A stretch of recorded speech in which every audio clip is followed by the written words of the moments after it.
Assalamualaikum warahmatullahi wabarakatuh. Selamat pagi anak-anak. Sebelum kita memulai mata pelajaran pada pagi hari ini, alangkah baiknya kita berdoa terlebih dahulu agar ilmu yang kita dapat bermanfaat. Pada pagi hari ini, Ibu akan membacakan kompetensi dasar dan tujuan pembelajaran terlebih dahulu. Untuk kompetensi dasar 3.3 yaitu menganalisis keunggulan dan keterbatasan ruang dalam permintaan dan penawaran serta teknologi dan pengaruhnya terhadap interaksi antar ruang bagi kegiatan ekonomi, sosial, dan budaya di Indonesia dan negara-negara ASEAN. Untuk tujuan pembelajarannya yaitu siswa dapat menguraikan penguatan ekonomi maritim, siswa dapat menguraikan penguatan agrikultur di Indonesia, siswa dapat menjelaskan strategi pengembangan agrikultur di Indonesia. Baik, di sini Ibu akan menjelaskan materi penguatan ekonomi maritim dan agrikultur di Indonesia. Untuk materi yang pertama yaitu penguatan ekonomi maritim. Dalam penguatan ekonomi maritim, ada potensi ekonomi maritim di Indonesia. Untuk pengertian ekonomi maritim itu sendiri merupakan kegiatan ekonomi yang mencakup transportasi laut, industri galangan kapal, dan perawatannya, pembangunan dan pengoperasian pelabuhan beserta industri dan jasa terkait.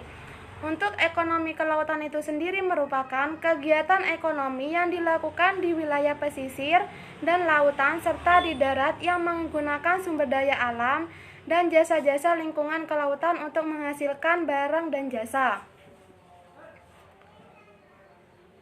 Untuk kondisi ekonomi maritim di Indonesia dan negara-negara ASEAN. Kondisi ekonomi maritim di Indonesia dapat dilihat dari 3 sektor. Sektor yang pertama yaitu sektor pelayaran. Sebagai negara kepulauan terbesar di dunia, industri pelayaran merupakan infrastruktur dan tulang punggung kehidupan berbangsa dan bernegara. Namun, dalam realita, industri pelayaran nasional saat ini dalam kondisi belum begitu baik. Sektor kedua yaitu sektor perikanan. Potensi sektor perikanan Indonesia sangat besar dan sepantasnya Indonesia menjadi negara industri perikanan terbesar di Asia. Namun demikian, kontribusi sektor perikanan terhadap pendapatan nasional masih rendah. Pertambahan kawasan budidaya perikanan pun masih sangat kurang. Untuk sektor yang ketiga yaitu sektor pariwisata bahari. Pengembangan pariwisata bahari diyakini dapat mempunyai efek berganda yang dapat menyerap tenaga kerja, meningkatkan pendapatan masyarakat, mendatangkan wisatawan yang berasal dari luar negeri atau devisa. Untuk yang selanjutnya yaitu strategi dan kebijakan pengembangan ekonomi maritim di Indonesia. Pengembangan ekonomi maritim perlu ditingkatkan dengan harapan dapat mendorong pertumbuhan ekonomi dan peningkatan kesejahteraan rakyat Indonesia. Pengembangan ekonomi maritim sangat diperlukan mengingat besarnya potensi ekonomi maritim yang kita miliki. Namun, besarnya potensi tersebut belum dimanfaatkan secara optimal dalam pembangunan nasional. Untuk materi yang kedua yaitu penguatan agrikultur di Indonesia. Ekonomi agrikultur itu sendiri merupakan upaya peningkatan perekonomian dengan memberdayakan sektor pertanian. Agrikultur itu sendiri merupakan kegiatan pemanfaatan sumber daya hayati yang dilakukan manusia untuk menghasilkan bahan pangan, bahan baku industri, sumber energi, atau untuk mengelola lingkungan hidupnya. Untuk potensi agrikultur di Indonesia, Indonesia itu sendiri merupakan negara agraris yang memiliki sumber daya alam yang banyak untuk produk pertanian.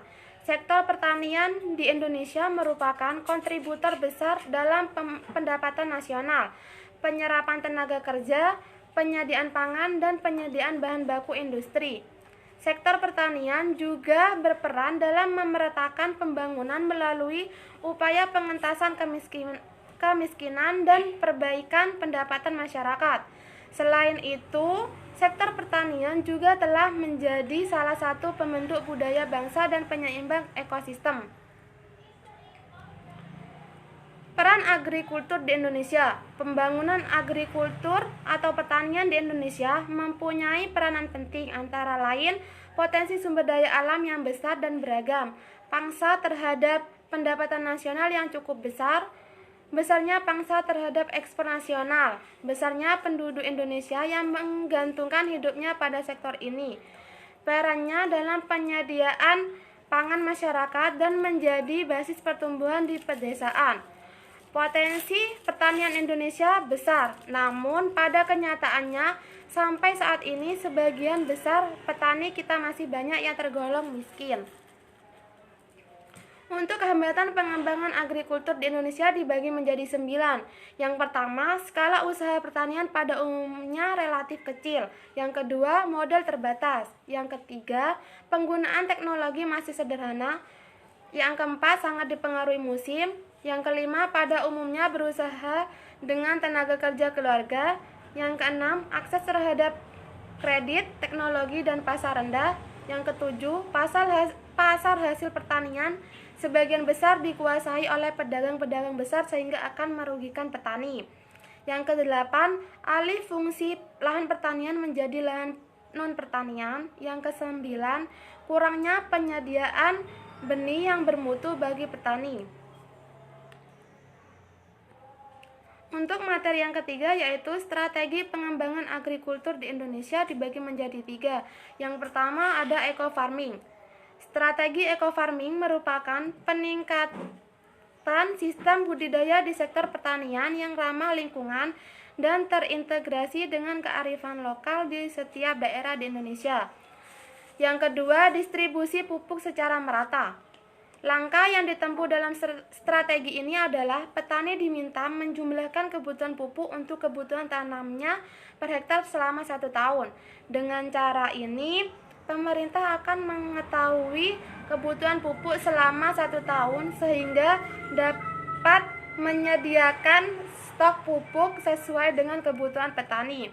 Dan yang ketiga, perbaikan irigasi.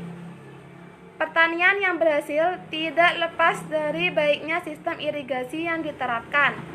Oleh karena itu, pemerintah mengusahakan keterjaminan ketersediaan air untuk pertanian dengan perbaikan atau pengadaan irigasi yang baik. Sekian penjelasan yang dapat Ibu sampaikan. Jika ada yang kurang paham bisa ditanyakan. Terima kasih. Wassalamualaikum warahmatullahi wabarakatuh.